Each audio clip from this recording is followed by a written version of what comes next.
यहाँ पर बताए गए हैं। सफ़र के दौरान डार्विन ने समुद्र के पानी के नमूनों का अध्ययन किया। डार्विन ने समुद्र में यात्रा करते समय वो लोग बीच में पड़ाव डालते हुए विभिन्न स्थानों पर रुके और वहाँ पर डार्विन ने समुद्र के किनारों का अध्ययन किया और देखा कि वहाँ पर खाने व खाए जाने की अद्भुत खाद्य श्रृंखला है। ठीक है, उन्होंने कई तरीके की खाद्य श्रृंखलाएं देखी, जैसे समुद्र के अंदर जो छोटे जीव होते हैं उनको बड़े जीव खाते हैं और फिर बड़े जीवों को सड़ने से जो उनका अवशेष होते हैं वो समुद्री पौधों के जो है भोज्य पदार्थ या उनके लिए खाद का काम करते हैं। तो ये विचित्र खाद्य श्रृंखलाएं जो है उनको इस यात्रा के दौरान दिखाई दी। ऐसा ही उन्हें दक्षिण अमेरिका के जंगलों व पहाड़ों पर तरह तरह के जीवों के बीच भी दिखाई दिया, है ना। वो उन्होंने यात्रा कहाँ की, अमेरिका से लेकर इंग्लैंड से लेकर दक्षिण अमेरिका तक। तो दक्षिण अमेरिका के जंगलों में भी उनको जो है ऐसे विभिन्न खाद्य श्रृंखलाएं दिखी और उनके मन में आता रहा हर तरफ संघर्ष है, मरो या मारो। तो जो जीव होते हैं वो अपने आप को बचाने के लिए दूसरे जीवों को क्या करते हैं, मारते भी हैं। ठीक, जैसे कि जो शार्क मछली होती है समुद्र के अंदर, वो क्या करती है, छोटे मछलियों को खा लेती है। छोटी मछलियाँ बहुत संख्या में अंडे देती हैं, है ना।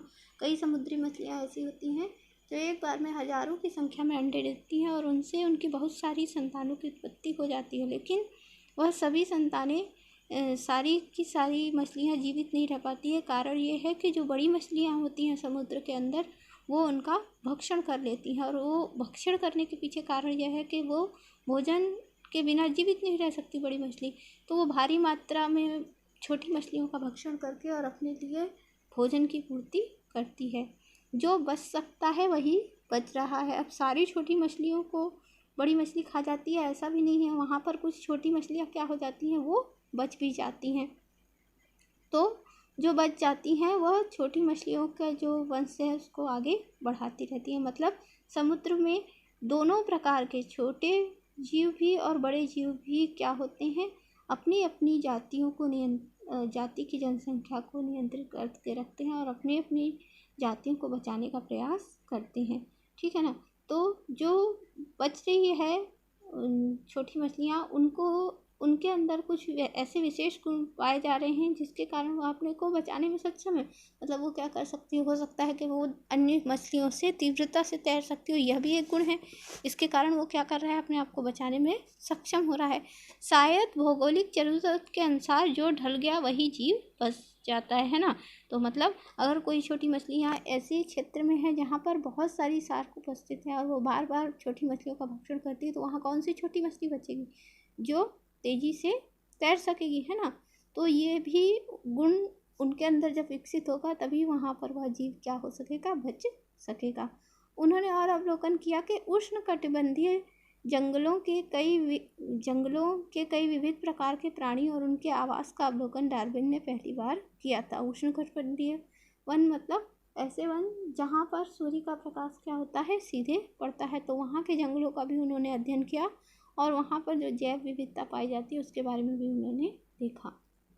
दक्षिण अमेरिकी पहाड़ों के ऊपर उन्हें ऐसी चट्टानें मिली जिनमें समुद्री जीवों के जीवाश्म मिले। ठीक है, तो पहाड़ के ऊपर ऐसी चट्टानों का अवलोकन किया उन्होंने जिसमें समुद्री जीवों के जीवाश्म मिले, जिससे उन्होंने क्या अंदाज़ा लगाया होगा कि ये जो पहाड़ है इसकी उत्पत्ति समुद्र के किसी आंतरिक भाग से हुई है, क्योंकि समुद्र का जीव तो चल के पहाड़ पे नहीं जाएगा ना।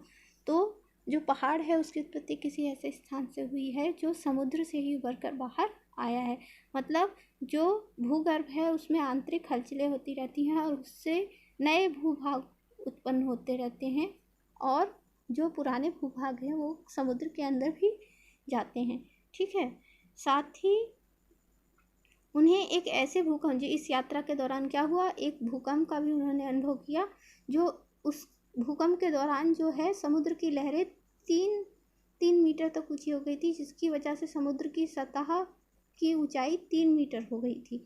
इस प्रकार का अवलोकन यह दर्शा रहा था कि समय के साथ महाद्वीप और महासागर में व्यापक रूप से बदलाव आ सकता है। मतलब जब समुद्र 3 मीटर ऊंचा हो जाएगा तो ऐसे समुद्री समुद्र के तटीय इलाके जो 3 मीटर भराव क्षेत्र में आते होंगे वो क्या होंगे, उसमें डूब जाएंगे। ठीक है, तो यहाँ पर क्या कहते हैं, उन्होंने देखा कि कुछ जो पहाड़ होते हैं वो शायद समुद्र से उभर कर बाहर आए हैं, और कुछ महाद्वीपीय क्षेत्र ऐसे भी होते हैं जो समुद्र का जल स्तर बढ़ने पर उसमें डूब भी सकते हैं। तो ये भी क्या है, भूगर्भीय बदलाव है। अब इसमें भी क्या होगा, जो जीव उस क्षेत्र में आ रहा होगा, जो क्षेत्र पानी के अंदर जाएगा, उसमें कोई ऐसा जीव हो जो पानी में श्वसन करने के लिए अनुकूलित नहीं हो, तो वो क्या होगा, वो जीव तो जल में जाने से मर जाएगा। उसी प्रकार समुद्री चट्टानें पहाड़ों पर मिली और उस पर समुद्री जीव के अवशेष क्यों मिले होंगे, क्योंकि समुद्री जीव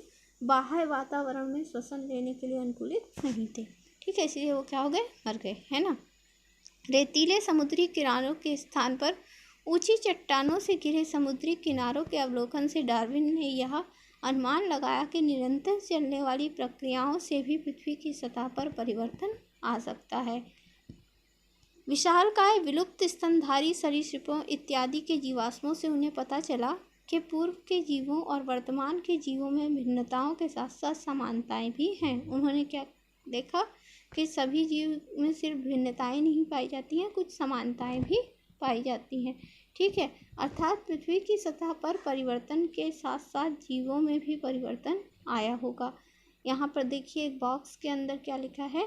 1938 में अफ्रीकी तट के किनारे जब मछुआरों ने एक मछली जैसा जीव पकड़ा तब तहलका मच गया, क्योंकि तब तक यह मान्यता थी कि ये जो मछली जैसा जीव है जिसको सिल्केंथ नाम दिया गया है, ये है ना, दिखने में कैसे दिख रहा है, मछली के समान दिख रहा है, और क्या नाम दिया गया है, सिल्केंथ नाम दिया गया है, वो लुप्त हो चुका है। लेकिन इस जीव के पाए जाने पर इसको शुरू में क्या कहा गया, जीवित जीवाश्म कहा गया, क्योंकि इन्होंने कहा कि हजारों साल पहले से क्या कहते हैं इसका विकास रुक गया है। लेकिन जब इस जीव के समान अन्य जीव इसके मिले, इसी के समान दूसरे अन्य जीव भी मिले, तो ये माना गया कि इसका विकास रुका नहीं है, लेकिन इसके विकास की गति बहुत ही धीमी है। आगे देखते हैं गलापागोस के द्वीप समूह पर डार्विन के कुछ विशेष अवलोकन। ठीक है, दक्षिण अमेरिका का जो है एक देश है इक्वाडोर।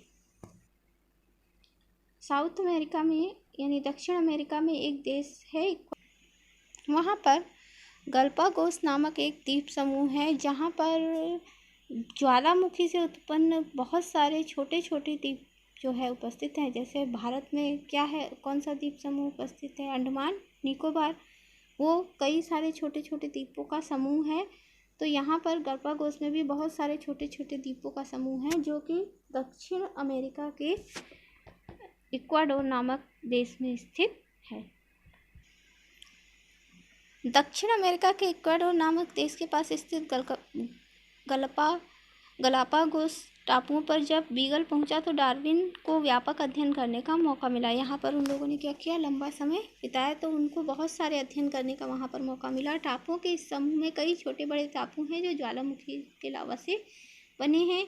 गलापागोस के टापुओं के कैक्टस तथा अन्य पौधे, छिपकली, पक्षी, कछुए, वर्मी, आर्माडिलो आदि का डार्विन ने अध्ययन किया। तो यहाँ पर आप लोग देख सकते हैं कि आपको दिया हुआ है गोहेटा जैसा जीव, गोह जिसको बोलते हैं, जो खेतों में पाई जाती है, चूहे से थोड़ा बड़ा जीव रहता है, वैसा एक जीव यहाँ पर दिख रहा है उनको। एक हंस दिख रहा है, और हंस जैसा पक्षी है ये, जिसका नाम है बूबी। चित्र क्रमांक 2 में आप देख सकते हैं, ये बूबी पक्षी का चित्र यहाँ पर दिया हुआ है। ठीक है, उसी प्रकार से ये गलापागोस के कैक्टस हैं, जो हमारे यहाँ के कैक्टस से क्या है, कुछ अलग दिख रहे हैं। इनके जो पत्ती के समान इनमें रचना दिख रही है, और कांटे जो है, मतलब जो इनका तना है वो पहले स्तंभ की तरह सीधा गया है, और फिर विभिन्न पत्ती के समान रचनाओं में बट गया है, और फिर वहाँ पर कांटे भी दिखाई दे रहे हैं। उसी प्रकार से वहाँ का कछुआ भी जो है हमारे क्षेत्र के कछुओं से कुछ अलग दिख रहा है। और यहाँ पर एक चिड़िया है इनकी, जिसका नाम है फिंच। तो ये भी जो है गौरैया के समान एक छोटी चिड़िया जो है हमको दिखाई दे रही है। ठीक है, उन्होंने उन्होंने मुख्य रूप से यहाँ तथा बीगल के पूरे सफ़र के दौरान जीवों के रंग, आकार, भोजन आदि संबंधित कई तथ्यों के प्रमाणों को जुटाया। उन्होंने क्या किया, कुछ बिंदु निर्धारित किए और उन्हीं पर क्या कहते हैं अध्ययन किया कि जीवों में किस प्रकार से ये भिन्नताएं पाई जा रही हैं। जैसे एक समान जीव गुण वाले जीवों के रंगों में क्या भिन्नताएं, उनके आकार में क्या भिन्नताएं हैं, भोजन, आवाज़ आदि में क्या क्या भिन्नताएं हैं, और तर्कों के आधार पर कई बातों को समझने की कोशिश किया। तो विविधता जो उन्होंने देखी उसके तथ्य और प्रमाण। गलापागोस में डार्विन को तथ्य के रूप में कई प्रकार के जीवाश्म मिले। वहाँ के वर्मी आर्मडिल्लो, वर्मी कहते हैं जो भूमि में पाए जाने वाले, जैसे चूहा होता है भूमि को खोद के भूमि के अंदर रहने वाले जीव है ना।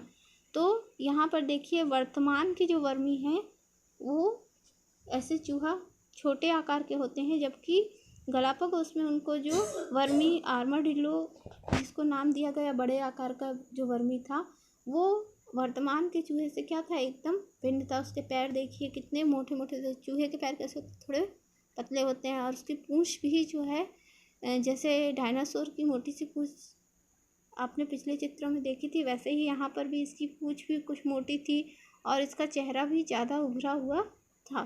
तो पूर्व के वर्मी और वर्तमान के वर्मी में जो है यह अंतर है, लेकिन इनका आवास कहाँ था, भूमि के नीचे, भूमि में गड्ढा करके और भीड़ बनाकर वह भूमि के अंदर रहते थे। तो उनके मन में यह बात आई कि समय के साथ वर्मियों में बदलाव आया है। जीवाश्मों के अध्ययन से हम क्या पता लगा सकते हैं, जीवाश्मों के अध्ययन से हम क्या पता लगा सकते हैं कि जो पूर्व के जीव थे उनके आकार प्रकार कैसे थे और वर्तमान के जीव के आकार प्रकार कैसे हैं, इसके अंतर का अध्ययन हम लोग कर सकते हैं।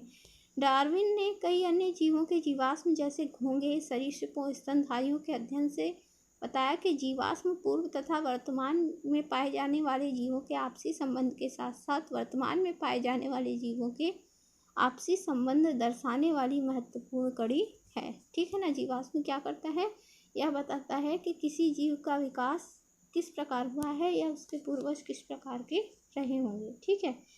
गलापागोस के फिंच जाति के पक्षियों का अध्ययन करते समय डार्विन कुछ और तथ्यों के बारे में विचार करने लगे। ठीक, तो डार्विन ने जो है फिंच नामक एक छोटी चिड़िया जो गौरैया से मिलती जुलती थी उसका अध्ययन किया और लगभग 15 प्रकार के अलग अलग फिंच का अध्ययन किया। यहाँ लिखा है गलापागोस में डार्विन ने लगभग 15 अलग अलग तरह के फिंच का अध्ययन किया। उन्होंने देखा कि वैसे तो सारे फिंच कैसे हैं, एक जैसे हैं, मगर अलग अलग टापुओं पर मिलने वाले फिंच थोड़े अलग अलग थे। खासकर उनकी चोंच और पंख के रंग में बहुत अंतर नजर आया। तो यहाँ देखिए फिंच का आपको चित्र दिख रहा है और उनकी चोंच में जो अंतर नजर आया उसका कारण यह था कि अभी मैंने आपको बताया कि जो गलापागोस के टापू थे, है ना, गलापागोस के टापू थे, उन टापुओं का निर्माण किससे हुआ था, ज्वालामुखी के लावा से हुआ था। और इन टापुओं पर प्रत्येक टापू एक दूसरे से पृथक था। तो जो वनस्पति एक टापू पर पाई जाती थी या जो खाने योग्य फिंचों के खाने योग्य कीड़े मकोड़े एक टापू पर पाए जाते थे वह दूसरे टापू पर नहीं पाए जाते थे। अब ऐसा माना जाता है कि इक्वाडोर से उड़कर फिंच मुख्य रूप से इक्वाडोर में पाए जाते हैं। तो इक्वाडोर से उड़कर क्या हुए होंगे फिंच, इन टापू, ये टापू जो है गलापागोस के वो इक्वाडोर से लगते हुए हैं, है ना। इक्वाडोर एक देश है, कहाँ का, अमेरिका का। तो फिंच उड़कर जो है इक्वाडोर के विभिन्न टापुओं तक पहुँच गए और वहाँ जाकर जो है वहाँ के भोजन के अनुसार स्वयं को ढाल के वो वहीं पर निवास करने लगे। तो इन सभी भिन्न भिन्न अलग अलग टापुओं पर पाई जाने वाली जो चिड़िया फिंच है वो है तो वो फिंच ही, लेकिन उसके पंखों में और उसके चोंच में मुख्य रूप से कुछ अंतर पाए जाते। तो ऐसे अंतर क्यों, इन अंतरों के पाए जाने का मुख्य कारण है, यहाँ देखिए 4 फिंच आपको दिख रहे होंगे, है ना। पहला फिंच जो है वो कीड़े खाने वाला है, दूसरा फिंच है कैक्टस के फल व फूल खाने वाला, तीसरा फिंच है कलियों को खाने वाला और चौथा फिंच है बीज खाने वाला। तो बीज क्या होता है, कठोर आवरण में ढका हुआ होगा तो उसको खाने के लिए फिंच को क्या, किस चीज़ की ज़रूरत पड़ेगी, थोड़ी मोटी और मजबूत चोंच की ज़रूरत पड़ेगी। जबकि कैक्टस कैसे होता है, उसमें बहुत सारे कांटे होते हैं, तो कांटों के बीच से क्या कहते हैं उसको अपना भोजन प्राप्त करना है उसकी, इसलिए ऐसे फिंच जो कैक्टस खाते थे उनकी चोंच पतली, लंबी और नुकीली थी। ठीक है। कीड़े खाने वाले फिंच की चोंच कैसी थी? होल्डिंग करने के लिए, यानी कीड़े को पकड़ सकने में सक्षम हो, इस प्रकार की थी। उसी प्रकार से कलियों को खाने वाले फिंच की चोंच भी कुछ भिन्न नज़र आ रही है। तो चोंच में यह भिन्नता इसलिए पाई जा रही है क्योंकि उनके भोजन में क्या थी? स्थान के अनुसार विविधता पाई गई थी। उन्होंने देखा कि अलग अलग चोंच वाले फिंच का भोजन भी अलग अलग है। कुछ बीज खाते हैं तो कुछ फल, कोई कीड़े खाता तो कोई फूलों का रस चूसते हैं। गलापागोस के टापुओं में किसी टापू पर कीड़े थे तो कहीं ऐसे पौधे थे जिनके बीज कठोर आवरण वाले थे। अभी मैंने आपको बताया कि कठोर आवरण वाले जो बीज को तोड़ने के लिए उसको कैसी चोंच की आवश्यकता पड़ेगी? मजबूत चोंच की आवश्यकता पड़ेगी। तो कहीं नर्म फल वाले पौधे थे। नर्म फल वाले पौधे को खाने के लिए उनको ज़्यादा मजबूत चोंच की आवश्यकता नहीं है। सामान्य चोंच से भी क्या कर सकते हैं? वह अपना फल को खा सकते हैं। जितनी विविधता चोंच में थी उतनी ही विविधता खाद्य संसाधनों की उपलब्धता में भी थी। ठीक है। तो बहुत सारे टापू जो अलग अलग थे उनमें अलग अलग खनिज पदार्थ उपस्थित थे। वहाँ की मृदा में भिन्नता पाई जाती थी, जिसके कारण वहाँ वनस्पतियाँ भी क्या पाई जाती थी? भिन्न भिन्न पाई जाती थी। डार्विन का मानना था कि यह फिंच इक्वाडोर से उड़कर गलापागोस पहुँचे होंगे और में अलग अलग टापुओं के अलग अलग परिवेश में जीने लगे। यह इसलिए संभव हुआ होगा क्योंकि फ्रिंज की प्रजातियों में भी विविधता थी। एक जैसी चोंच वाले पूर्वजों से कार्य के अनुसार फिंचों की चोंच में विविधताएं सजातीय लक्षण था और डार्विन ने इसे एक महत्वपूर्ण प्रमाण माना। सजातीय लक्षण मतलब जिनकी उत्पत्ति ही एक ही स्थान से हुई हो, है ना। उनकी जो उत्पत्ति का मूल है वह एक ही हो, किंतु कार्य के अनुसार उसमें क्या हो जाती है? कुछ भिन्नताएं हो जाती है। अब यहाँ पे आप जो है पौधों में सजातीय लक्षण देख सकते हैं। यहाँ पर देखिए, एक पौधे में तने से नोड निकल रही है, ठीक। उसी प्रकार दूसरे पौधे में प्रतान है, चौथे पौधे में कलिका है और तीसरे पौधे में कलिका है और चौथे पौधे में कांटा है। तो ये जो नोट का निर्माण हो रहा है, असल में क्या होता है? जो पौधों की पत्तियां होती हैं उनके कक्ष से एक कक्षस्थ कलिका का निर्माण होता है। वह कक्षस्थ कलिका जो है वहीं पर पत्तियों के किनारे में यूं ही पड़ी रहती है और उसका ज़्यादा उपयोग साधारण पौधों में नहीं होता है। आप किसी भी साधारण पौधे की पत्ती के पास में देखेंगे तो वहाँ पर आपको एक छोटी सी पत्ती जैसी संरचना और नज़र आएगी, ठीक है। तो वो पत्ती जैसी जो छोटी संरचना पत्ती के साथ उगती है वह कक्षस्थ कलिका कहलाती है। और ये जो कक्षस्थ कलिका होती है वह विभिन्न पौधों में अलग अलग रूप भी धारण कर लेती है, रूपांतरित हो जाती है। तो रूपांतरित होने पर कक्षस्थ कलिका के ही रूपांतर से अलग अलग पौधे में अलग अलग चीज़ बन रही है। जैसे कि यहाँ पर पहला जो पौधा है उसमें क्या बन रहा है? नोड बन रहा है, नोड का निर्माण हो रहा है कक्षस्थ कलिका से। नोड मतलब आप किसी पौधे को अगर छू के देखते हैं तो कई स्थानों पर उसमें थोड़ा सा आपको उभार नज़र आता है। जैसे कि गुलाब है, गुलाब में आपने कलम काटना सुना होगा, तो कलम कहाँ से काटते हैं गुलाब में? जहाँ पर वो थोड़ा मोटा रहेगा तना। पूरे गुलाब को छू के देखते हैं जो माली वगैरह रहते हैं और वहाँ पर उसका तना जहाँ से मोटा होता है वहाँ से क्या कहते हैं? उसको कलम को काटते हैं।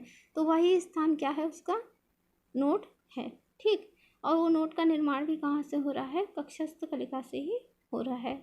उसी प्रकार से यहाँ पे वही जो कक्षस्थ कलिका है वो कुछ पतले बेल वाले पौधों में प्रतान का रूप ले लेती है, जो कि पौधों को सहारा लेकर ऊपर चढ़ने में सहायता करता है। जैसे कद्दू वगैरह है उसमें।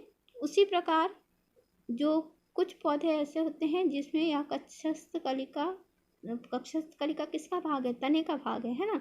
और वो कक्षस्थ कलिका क्या करती है? भारी मात्रा में भोजन का संग्रहण कर लेती है और खाने योग्य भाग को बना लेती है। तो ये भी क्या कहते हैं कि क्या है? जैसे आलू में कक्षस्थ कलिका पाई जाती है, जिसको हम आलू के आँख के नाम से भी जानते हैं। ये क्या करते हैं? जब हमको नया आलू उगाना होता है तो हम आलू का काटते हैं और यहाँ पर देखो आप जहाँ कलिका लिखा है वहाँ पर जो आलू में छोटा सा गड्ढा टाइप का पाया जाता है, जिसको आलू बोलचाल की भाषा में किसान लोग आलू की आँख कहते हैं, वो भी क्या कहते हैं? कक्षस्थ कलिका का ही उदाहरण है। उसी प्रकार से जो कांटेदार पौधे होते हैं, यहाँ देखो आपको स्पष्ट दिख रहा होगा कि फल और पत्ती के किनारों से ही नया कांटा निकल रहा है ना। तो जहाँ पर कक्षस्थ कलिका उपस्थित रहती है वहीं पे वह क्या करता है, छोटी सी पत्ती के रूप में अवशेषित न रहकर वो क्या करता है, कांटे के रूप में परिवर्तित हो जाता है। तो इनकी सबकी ये जो 4 उदाहरण है पादप में, वो एक ही जाति से उत्पन्न हुए हैं, एक ही इनका उत्पत्ति का जो माध्यम है वो सब क्या है, तनिकी कक्षस्थ कलिका, पर इनके कार्य क्या हैं, अलग अलग हैं। तो ऐसे लक्षणों को क्या कहते हैं, सजातीय लक्षण कहते हैं। ठीक है।